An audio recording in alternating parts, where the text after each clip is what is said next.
ప్రార్థన చేసుకుందాం. దయచేసి అందరు కళ్ళు మూసుకొని ప్రభు సన్నిధిలో మనం ప్రార్థన చేసుకుందాం. దేవుడు గొప్పవాడు, మేలు చేసేటువంటి దేవుడు, స్వస్థపరిచే దేవుడు, విమరాలకించే దేవుడు. ప్రార్థన చేసుకుందాం. మహాపరిశుద్ధుడైన మా తండ్రి, దయగలిగిన మా ప్రభువా, పరిశుద్ధ పాదములను బట్టి వందనాలు. మా కొరకు మీ ప్రాణం ఇచ్చి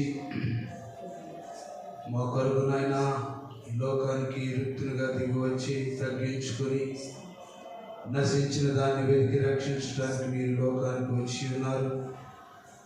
ప్రభా, మీరు ప్రేమించి, ప్రభా మీరు సృష్టించి, ప్రభా ఈ భూలోకాన్ని మాకు ఇచ్చి, ఈ భూలోకంలో ఉన్న వనరులన్నింటినీ అనుభవించడానికి మీరు మాకు ఇచ్చినటువంటి మహాకృపగా నీకు వందనాలు. ప్రభా, మమ్మల్ని బట్టి మీరు ఎంతో చింతిస్తూ ఉన్నారు. ప్రభా, దుఃఖపడుతూ ఉన్నారు. నా బిడ్డలు తిరుగుబాటు చేస్తూ ఉన్నారు. నా మాటలు వినకుండా తిరుగుబాటు చేస్తూ ఉన్నారు. నన్ను అనుసరించకుండా వెనుక తీసి ఉన్నారని వాక్యం సెలవిస్తూ ఉంది. ప్రభా, నీ మాట వినటం ఎంత శ్రేష్టం నాయన. మీరు చూపిన ప్రేమకు మేమేమిచ్చి నీ రుణం చెల్లించుకోగలుగుతాం. ప్రభా, ఇదిగో మమ్మల్ని ప్రతి దినము మీరు మమ్మల్ని దర్శిస్తూ ఉన్నారు, మమ్మల్ని ఆదరిస్తూ ఉన్నారు, నడిపిస్తూ ఉన్నారు. నీకు స్తోత్రాలు ప్రభా. సహాయం చేయండి ప్రభా. ఈ రాత్రి కాలంలో మీ సన్నిధి మాతో ఉంచండి ప్రభా. ఇదిగోనైనా కొద్ది నిమిషాలు మీరు మాతో మాట్లాడండి ప్రభా. పాటలో మీరు తోడుగా ఉండండి, వాక్య ధ్యానంలో మీరు తోడుగా ఉండండి ప్రభా. మీరు నన్ను రక్షించి, రక్షణ ఇచ్చి, బలం ఇచ్చి, శక్తి ఇచ్చి ప్రభా. మీరు వెళ్ళుకొని ఈ హైదరాబాద్ మహాపట్టణంలో, దేవా, ఈ హైదరాబాద్ మహాపట్టణంలో మీరు నన్ను ప్రేమించి ప్రభా, ఇదిగోనైనా మాకు ఇచ్చినటువంటి చిన్న సంఘాన్ని బట్టి నీకు స్తోత్రాలు ప్రభా. దేవా, ఈ మందిరం మీద నీ కను దృష్టి ఉంచి ప్రభా, ఈ మందిరంలో ప్రభా నీ బిడ్డలు వచ్చి ప్రార్థన చేసుకుంటూ ఉన్నారు, విశ్వాసంతో వస్తూ ఉన్నారు. వారి ప్రార్థనలు మీరు అంగీకరించి మీరే సహాయం చేయమని ప్రభా, మీ సన్నిధి మాతో వచ్చి నడిపించాం. యేసు నామం అడిగి ప్రార్థన చేస్తూ ఉన్నాం తండ్రి, ఆమేన్. మన ఆరాధన గీతాల్లో చిన్న పాట పాడుతున్నాం.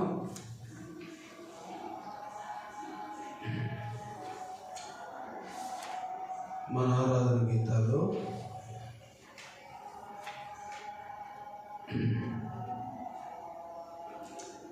157వ పాట పాడుకొని ప్రభువును మహిమపరుచుకున్నాం. 157వ పాట. జై జై యేసు రాజా, జై జై రాజాతి రాజా, నీకే జై జై రాజాతి రాజా, నీకే జై జై.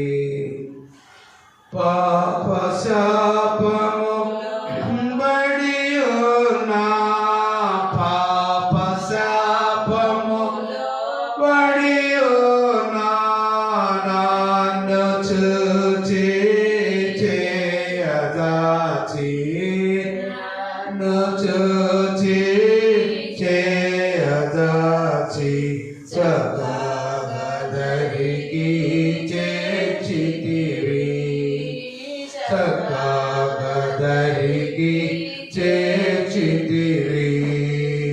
జై జై యేసు రాజా, జై జై రాజాతి రాజా, నీకే జై జై రాజాతి నీకే జై జై. సిలువ రక్తములో నన్ను కడిగి, సిలువ రక్తములో నన్ను కడిగి, పాపమంతా పరిహరించిన, పాపమంతా పరిహరించిన పవన ప్రభు యేసు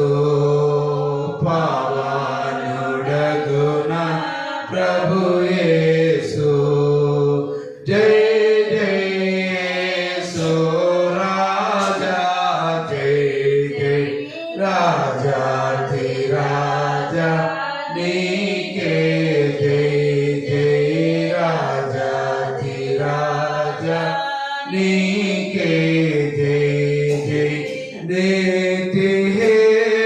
నీతిహీనుడనైనా నాకు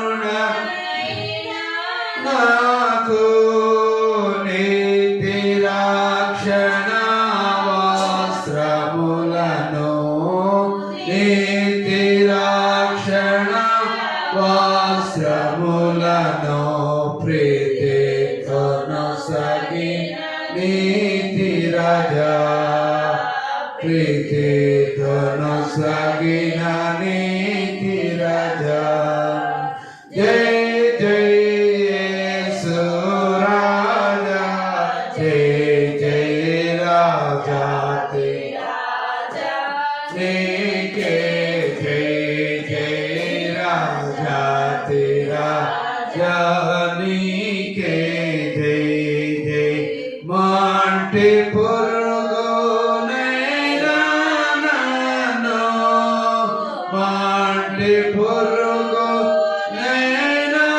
నన్ను మాంటి నుండి మెట్ట చేర్చిన మాంటి నుండి మెట్ట చేర్చిన మహాప్రభుండ నీకే జై జై మహాప్రభుండ నీకే జై జై జై జై యేసు రాజా జై జై రాజాతి రాజా నీకే జై జై రాజాతి రాజా నీకే జై జై పాప శాప గ్రాసుడనైయుడా పాప శాప గ్రాసుడనైయుడా నన్ను కూడా నీ స్వకీయ నన్ను కూడా నీ స్వకీయ సంపాద్యముగా చేసితివి సంపాద్యముగా చేసితివి జై జై యేసు రాజా జై జై రాజాతి రాజా నీకే జై జై రాజాతి రాజా నీకే జై జై రాజులైన యాజక గంపులో రాజులైన యాజక గంపులో నన్ను కూడా నీ సుతైన నన్ను కూడా నీ సుతైన పరిశుద్ధ జనములు చేర్చితివి పరిశుద్ధ జనములు చేర్చితివి జై జై యేసు రాజా జై జై రాజాతి రాజా నీకే జై జై రాజాతి రాజా నీకే జై జై తల్లి అయినా మరచిన మరచును తల్లి అయినా మరచిన మరచును నేను మరువనని నేను మరువనని నమ్మకమైన నా ప్రభువా నమ్మకమైన నా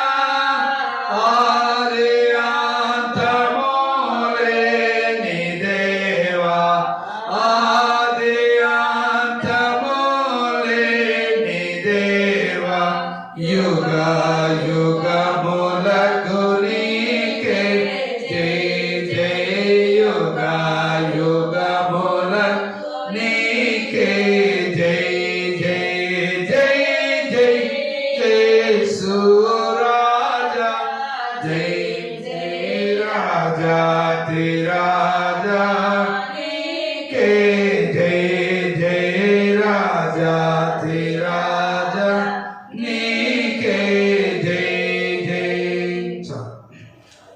దేవుని వాక్యంలో పెడదాం. శిలువను గురించినటువంటి మాటలు, కొన్ని మాటలు మనం ఈ రాత్రి కాలంలో దేవుని వాక్యాన్ని చూసుకున్నాం. కొరింథీయులకు రాసిన పత్రిక మొదటి పత్రిక, కొరింథీయులకు రాసిన మొదటి పత్రిక 1వ అధ్యాయము 18వ వచనం. 1 కొరింథీయులకు రాసిన పత్రిక 1వ అధ్యాయము 18వ వచనం. మనందరికీ తెలిసినటువంటి వాక్యమే. మనం ఎన్నోసార్లు ఈ వాక్యాన్ని ధ్యానించాం. శిలువను గురించినటువంటి వార్త అపోస్తలుడైన పౌలు గారు ఎన్నో సార్లు పత్రికల్లో హెచ్చరిస్తూ శిలువను జ్ఞాపకం చేస్తూ ఉంటున్నాడు. శిలువను గురించినటువంటి వార్త నశించుచున్న వారికి వెర్రితనముగా కనబడుచున్నది. రక్షించబడుచున్నటువంటి మనకు దేవుని శక్తి అయి ఉన్నది. ఏముంది? రక్షించే వాళ్ళకి దేవునికి శక్తి అయి ఉన్నదంట. నశించుచున్న వారికి ఏముంది? శిలువ వెర్రితనముగా కనబడుతుంది అన్నమాట. వెర్రితనము ఈ లోకాన్ని గుడ్డితనం కలుగు చేసింది అన్నమాట. వెర్రితనము మానవుడిని ఇంకా వెంటాడుతూనే ఉంది. మనుషులు ఎంత చదువుకున్నా, మరి ఎంత జ్ఞానాన్ని సంపాదించినా వారు ఇంకా వెర్రి మనుషులుగానే కనపడుతున్నారు.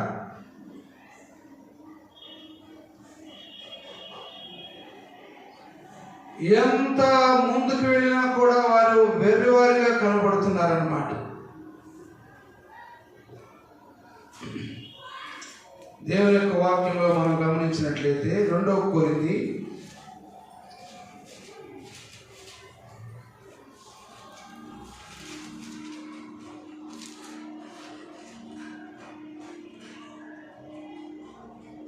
4వ అధ్యాయము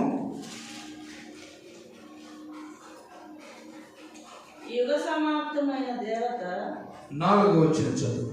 దేవుని స్వరూపైన క్రీస్తు మహిమ కనపరచు సువార్త ప్రకాశము వారికి ప్రకాశింపకుండా నిమిత్తము ఈ యుగ సంబంధమైన దేవత అవిశ్వాసులైన వారి మనోనేత్రములకు గ్రుడ్డితనము కలుగు చేయుచున్నది. మనోనేత్రములకు గ్రుడ్డితనం.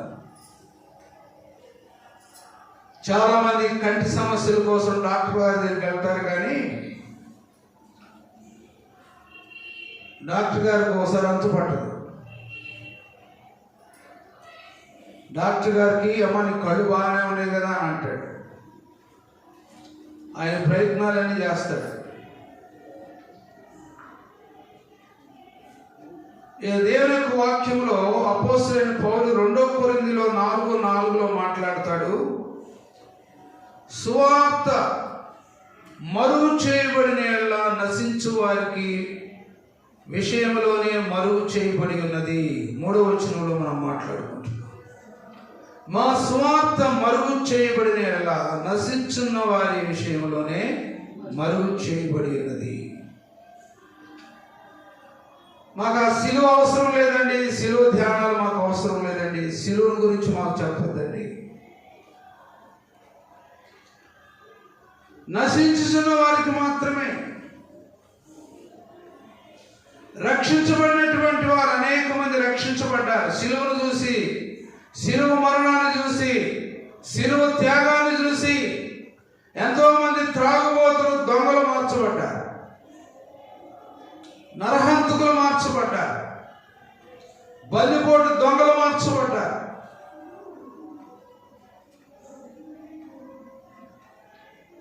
అన్యాయస్తులు మార్చబడ్డారు. 3వ వచనంలో ఈ సువార్త మరుగు మా సువార్తను మరుగు చేయబడిన ఎంతమంది సువార్తను మరుగు చేయాలని చూస్తున్నారు? ఎంతమంది సువార్తను కనబడకుండా చేయాలని చూస్తున్నారు? ఇది మరుగు చేయబడాల్సినటువంటి అవసరం లేదు. దీని వెనక దేవుని శక్తి ఉన్నది, ఆయన పునరుద్ధాన శక్తి ఉన్నది.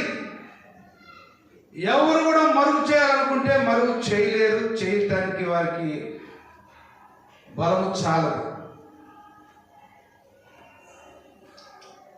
ప్రియులుగా జాగ్రత్తగా వినండి. దేవుడు నీకు ఒక తరుణం ఇచ్చాడు, దేవుడు నీకు ఒక అవకాశం ఇచ్చాడు. ఈ సంవత్సరం అయినా శిలువను గురించి విని రక్షించబడాలని దేవుడు నీకు ఒక తరుణం ఇస్తున్నాడు. నీ పాప జీవితంలో, నీ బంధకాల్లో, నీ త్రాగుడు జీవితంలో నుంచి, నీ తిరుగుబాటు జీవితంలో నుంచి, నీ వ్యసనాల్లో నుంచి దేవుడు బయటికి రామని కోరుతున్నాడు.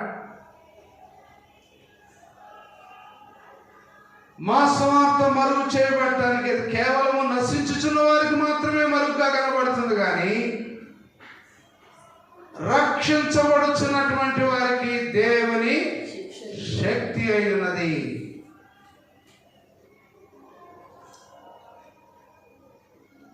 నా యవ్వన కాలంలో దేవుని వాక్యం వింటున్నప్పుడు నాకు అవసరం లేదనుకున్నాను, ఇంకా చాలా టైం ఉందనుకున్నాను. కానీ ఒక దినాన దేవుని వాక్యం నన్ను పట్టుకుంది. రోమీయులకు రాసిన పత్రిక 2వ అధ్యాయము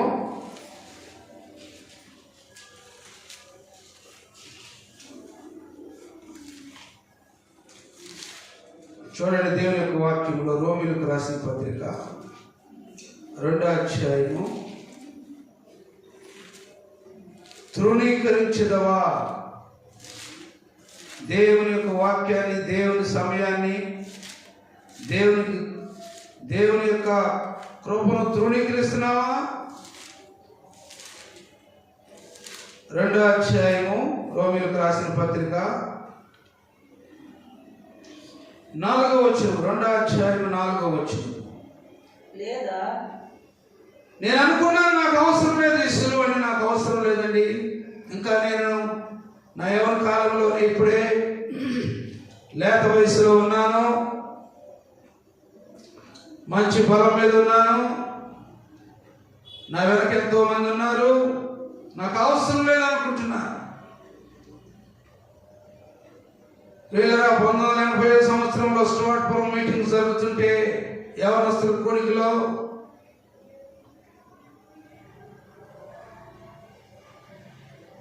బ్రైనాడ్ గారు వాక్యం చెబుతున్నారు. వాక్యం చెబుతున్నప్పుడు ఈ వాక్యంతో మాట్లాడుతున్నాడు ఆయన.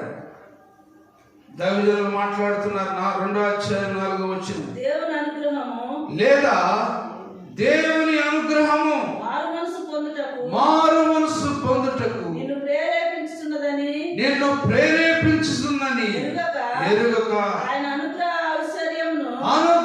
ఐశ్వర్యమును సహనమును దీర్ఘశాంతమును తృణీకరిస్తున్నావా?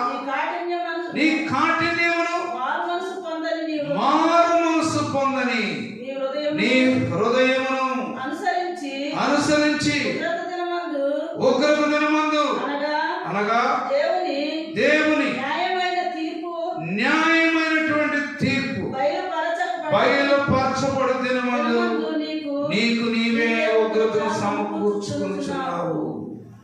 ఈ వాక్యం అయ్యగారు బోధిస్తూ ఉంటే నా హృదయం అంతా కూడా ఏదో గలిబిలైపోయినట్లుగా ఉన్నది. ఊపిరాడడం లేదు, చెమటలు పోస్తా ఉన్నాయి, ఏదో ఒక కొత్త విచిత్రం నా శరీరంలో జరుగుతూ ఉన్నది. అలాగ వాక్యం చదువుతుంటే అక్కడే రక్షించబడి అక్కడే క్షమాపణ అడుగుతున్నాను. చిన్న చిన్న అన్నింటిని కూడా దేవుడు అన్ని చూపిస్తున్నాడు. నా బాల్యకాల పాపాలన్నీ చూపిస్తూ ఉన్నాడు. అబద్ధాలు చూపిస్తూ ఉన్నాడు. తగాదులు, కోపాలు, పౌరుషాలు, కక్షలు చిన్న చిన్నవే, కానీ కానీ అవి దేవుని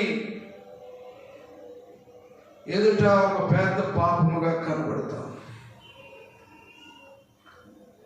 మార్పు పొందినటువంటి నీ హృదయ కాటిని మన ప్రార్థన వాక్యం గట్టిగా బోధిస్తూ ఉన్నాడు.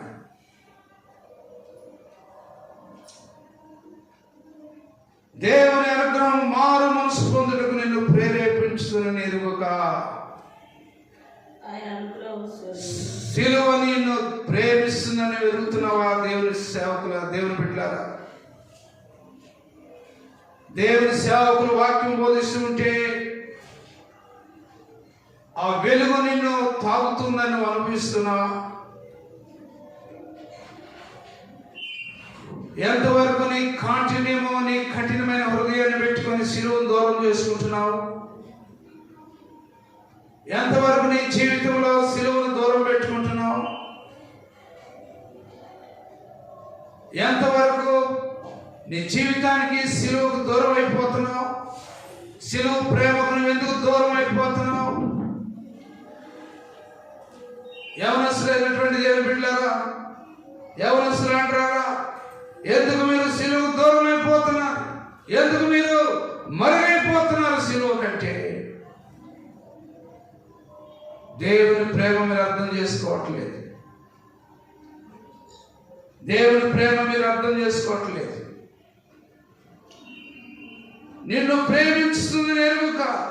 నిన్ను శిక్షించడానికి సిలువ రాలేదు. నిన్ను ప్రేమించడానికి, నిన్ను కడగటానికి, నిన్ను శుద్ధీకరించడానికి, నిన్ను బాగు చేయటానికి ఆయన సిలువ నీకు కనబడతా ఉంది. చాలా మంది యవనస్తులకు దేవుని సిలువ అంటే పడట్లేదు. మెడలో సిలువ వేసుకుంటావు కానీ, బండి మీద సిలువ వేసుకుంటావు కానీ, ఆ సిలువ ప్రేమ నీ హృదయంలో ఉందా? నీ మాటల్లో ఉందా? నీ ప్రవర్తనలో ఉందా?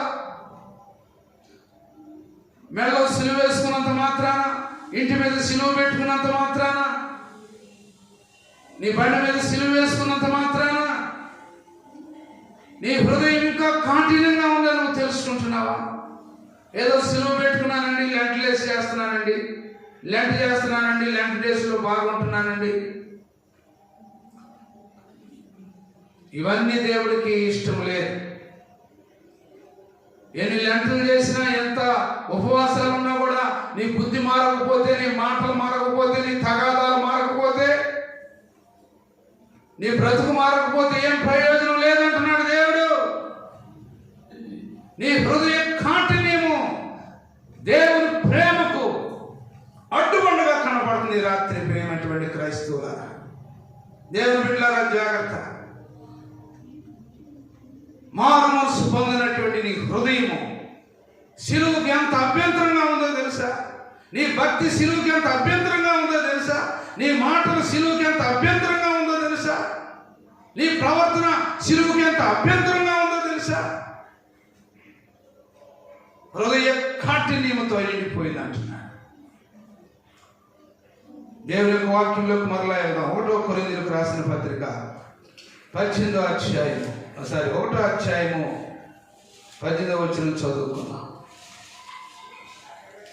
నశించుచున్న వారికి వెర్రితనముగా కనబడుతూ ఉన్నది, పిచ్చోగా కనబడుతుంది అన్నమాట.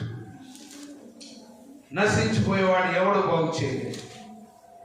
ఏ ఫిలాసఫీ బాగు చేయలేదు, ఏ యూనివర్సిటీ బాగు చేయలేదు, ఏ తల్లిదండ్రులు బాగు చేయలేరు. దేవుని శక్తి సువార్త ప్రకటించుటకే నశించుచున్న వారికి వెర్రితనముగా కనబడుతుంది. సిలువను గురించినటువంటి వార్త. ఏ వార్త కావాలి నీకు? ఏ వార్త కావాలి నీకు? ఈ లోకంలో ఏ వార్తలు కావాలనుకుంటున్నారు? లోక వార్తలు, కొంపలు ముంచే వార్తలు, కాపురాలు పాడు చేసే వార్తలు. ఎన్ని పోరాటాలు సంఘాల్లో, నీ సాక్ష్యంలో ఎన్ని సంగతులు ఉన్నాయి? నీకు ఏ వార్త కావాలి? క్రీస్తు బిడ్డమని పేరు పెట్టుకుంటున్నావు, లెంటలో పాల్గొంటున్నావు, కానీ నీకు ఏ వార్త కావాలి? రాత్రి అడుగుతున్నాడు దేవుడు. జ్ఞాపకం చేసుకో, గట్టిగా అడుగుతున్నాడు, నిన్ను అడుగుతున్నాడు. ఏ వార్తలు కావాలి నీకు? లోక వార్తలు కావాలి, నిన్ను మెచ్చుకునే వార్తలు కావాలి, నిన్ను పొగిడే వార్తలు కావాలి. కానీ అయ్యో నా జీవితం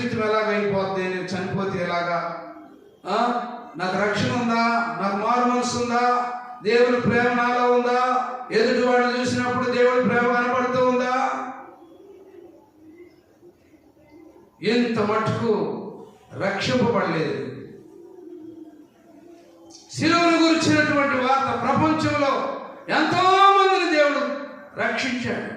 ఎంతో మంది ప్రభు దగ్గరకు వచ్చినప్పుడు ఆయన ప్రేమతో కౌలుగించుకున్నాడు. వారి పాపాన్నంతా తుడిసివేశాడు, వారిని బాగు చేశాడు. నా కుమారుడు నా కుమారుని కౌలుగించుకున్నాడు. ఆయనకి కొత్త పేరు పెట్టారు. వాళ్ళకి నా ప్రియ కుమారుడు, నా ప్రియ కుమార్తె అని పెట్టాడు. కాబట్టి ప్రియమైనటువంటి దేవుని బిడ్డలారా, మనం గమనించినట్లయితే హెబ్రీయులకు రాసిన పత్రిక 7వ అధ్యాయం 25వ వచనం చదువుకుని ముగించుకున్నాం. హెబ్రీయులకు రాసిన పత్రిక 7వ అధ్యాయం 25వ వచనంలో అపోస్తలుడైన పౌలు గారు చెబుతూ ఉన్నాడు. శిలువను గురించి ఎంత గొప్పగా చెప్పాడో తెలుసా?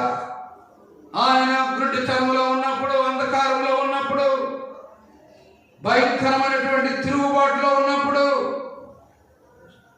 ఆయన ప్రేమ, ఆయన శిలువ ప్రేమ, దమస్కు మార్గంలో ఆయన కలుసుకొని ఆయనతో మాట్లాడి ఆయన కనులకు వెలుగునిచ్చినటువంటి ఆ సాక్ష్యం అపోస్తలుల కార్యంలో మనం చదువుకుంటాం.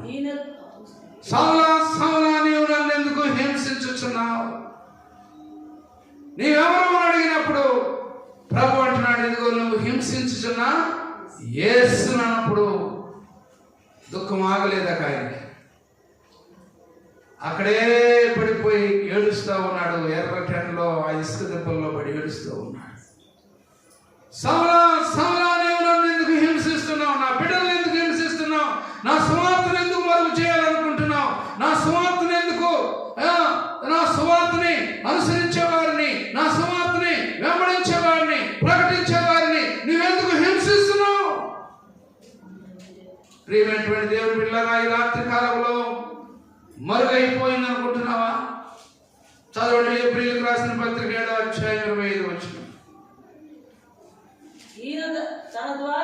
తన ద్వారా దేవుని యొద్దకు వచ్చువారి పక్షమున విజ్ఞాపన చేయుటకు